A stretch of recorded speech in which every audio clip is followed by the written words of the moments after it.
नमः कृष्णाय नीलाय शितिकण्ठनिभाय च नमः कालाग्निरूपाय कृतान्ताय च वै नमः।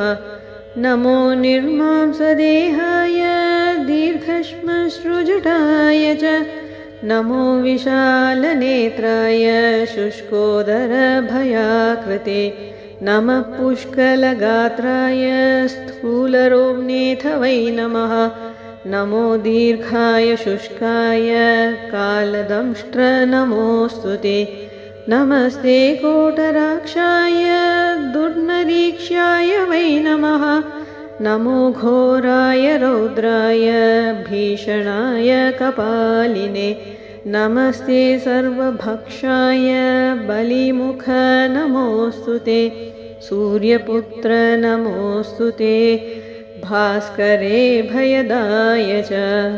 प्रभुं प्राणनाथं विभुं विश्वनाथं जगन्नाथनाथं सदानन्दभाजं भवद्भव्यभूतेश्वरं भूतनाथं शिवं शङ्करं शम्भुमीशानमीडे।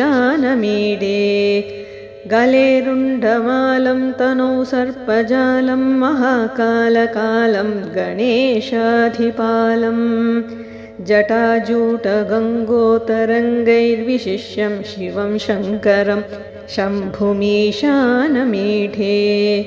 मुदामाकरं मण्डनं मण्डयन्तं महामण्डलं भस्मभूषाधरं तम् अनादिं ह्यपारं महामोहमारं शिवं शङ्करं शम्भुमीशानमीढे।